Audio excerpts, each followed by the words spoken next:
Amr ibnul Gjamuhu, plaku që me këmbën e tij të çal deshi të shkel xhennetin. Amr ibnul Gjamuhu ishte një prej prizve të Yathribit në kohën e ignorancës, prijes i fisit Benu Seleme El Musevedu dhe prej njerëzve më bujar dhe më të ndershëm të Medinës.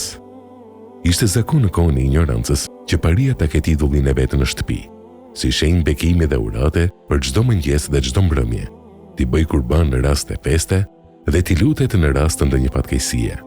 Idhulli i Amr ibnul Gjamuhut quhet me emrin Menat, të cilin e kishte ndërtuar prej llojit më të mirë të drurit. Shpenzonte shumë në ruajtjen, kujdesjen dhe mirëmbajtjen e tij dhe e parfumoste me erërat më të këndshme. Amr ibnul Gjamuhu i kishte kaluar të 60-tat kur drita e besimit kishte filluar të depërtojë në shtëpitë e Yathribit, shtëpi pas shtëpie, me kontributin e misionarit të parë, Musab ibn Umeirit. Para plakut kishin besuar 3 bijtë e tij: Muavedi, Muadhi, Haladi, edhe një moçanik i tyre me emrin Muadh ibn Jebel. Së bashku me 3 djemtë e tij, kishte besuar edhe nëna e tyre Hindi. Mirë po plaku nuk dinte asgjë për këtë. Hindi, gruaja e Amr ibnul Gjamuhut, kishte vënë re se shumica e banorëve të Medinës e pranuan fenë islame dhe nuk kishte mbetur prej parisë së Medinës askush në politeizëm përveç burrit të saj dhe një numri të vogël rreth tij. Hindi e donte dhe kishte respekt të madh ndaj burrit të saj, prandaj i dhembsej shumë që ai të vdiste si pabesimtar dhe të shkonte në xhehenem. Amri po ashtu kishte frikë se djemtë e tij do ta braktisin fenë e baballarëve dhe të gjyshërve të tyre e do të shkojnë pas këtij thirrsi, Musab ibn Umeirit, i cili pati sukses që brenda një kohe relativisht të shkurtër të binte një numër të madh njerëzish që ta braktisin fenë të parëve të tyre e të hyjnë në fenë e Muhamedit. Kështu, një ditë prej ditësh, në bisedë sipër, Amri i tha gruas së vet: "O Hind, kujdesu që bij tanë të mos bie në kontakt me këtë njeri." E ka qëllim te Musab ibn Umeiri, derisa të mendojmë rreth kësaj çështjeje. Ajo ja ktheu: "Dëgjoj dhe përulem.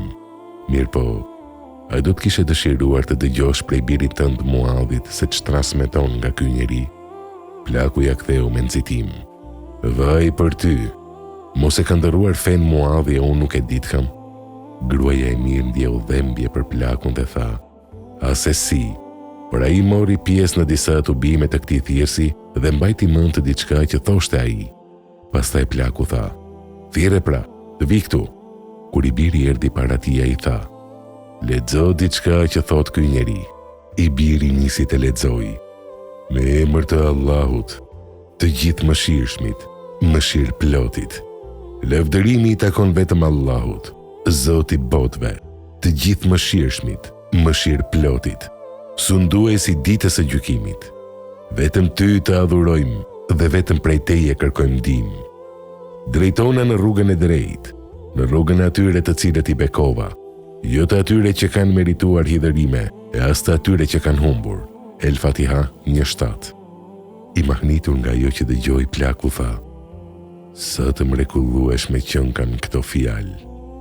"A janë të gjitha fjalët e tij sikurse këto?" Muadhi ju përgjigj: "Por edhe më të mira se këto, o baba im. A do të pranosh thirrjen e tij, sepse i tërë fisi yti është bindur atij." Plaku, pasi heshti një çast, tha: "Nuk do të pranoj thirrjen e tij derisa të konsultoj Menatin e të shoh se çka do të më sugjerojë ai." I biri atëherë tha: "Çka mund të të sugjeroj Menati, o baba im, kur ai është dru i ngurt, nuk mendon e as nuk flet?" Plaku ja ktheu me i dërim: "Të thash se unë nuk mund të marr qendrim të prerë pa u konsultuar me të." Pa humbur kohë, Amr ibnul Gjamuhu u ngriti dhe shkoi te Menati. Kur donin t'i flitnin, e linin një grua plak pas tij, e cila sipas bindjes së tyre përgjigjej në vend të tij sipas asaj që ai e inspironte. Amri qëndroi para tij me shtatin e tij të gjatë. U mbështet në këmbën e tij të shëndosh, sepse këmba tjetër e tij ishte e çal. E lavdëroi atë me lavdërimet më të mira që dinte, pastaj tha: "O Menat, nuk ka dyshim se ti e di se ky thirrsi, i cili ka ardhur tek ne prej Mekës, nuk dëshiron t'i bëj keq askujt përveç teje. ai ka ardhur të na ndalojë të ta adhurojmë ty. Unë nuk desha ta pranoj thirrjen e tij edhe pse dëgjova prej fjalëve të tij të bukura, derisa të marr mendimin tënd. Prandaj më këshillosi të veproj. Por Menati nuk i dha atij kurfar përgjigje. Plaku i tha atëherë: ndoshta ti je i hidhëruar me mua, por unë ende nuk kam bërë asnjë gjë që të nënçmoj ty. Megjithatë, do të lë disa ditë derisa të kaloj hidhërimi. Bijtë e Amr ibn Xhamuhut e dinin se sa ishte i lidhur babai i tyre me idhullin e tij Menatin, dhe se ai me kalimin e kohës ishte bërë pjesë e tij. Mirë po ata e kuptuan se besimi i tij në të kishte filluar të luhatej dhe ishte obligimi tyre që atë besim të mbetur të ta menjanonin, sepse kjo ishte rruga e tij deri te besimi. Në errësirën e natës, bijtë e Amr ibn Xhamuhut, së bashku me shokun e tyre Muadh ibn Xhabelin, shkuan te Menati, e morën atë prej vendit ku ishte vendosur dhe e hodhën në një grop të Beni Selemes, ku ata hidhnin mbeturinat e tyre. Pastaj u kthyen në shtëpinë e tyre pa e ditur për këtë askush. Kur u zgjua Amri në mëngjesi zakonisht shkoi tek idhulli i tij për ta përshëndetur, por u habit kur nuk e gjeti në vendin e tij. I zemruar tha: "Vaj për ju, kush është ai që ka sulmuar Zotin ton?" Por askush prej të pranishmëve nuk ju përgjigj. Filloi ta kërkoi brenda në shtëpi dhe jashtë saj. Nisi të bërtiste e të kërcënohej, derisa më në fund e gjeti kthyer me kokë poshtë në një grop.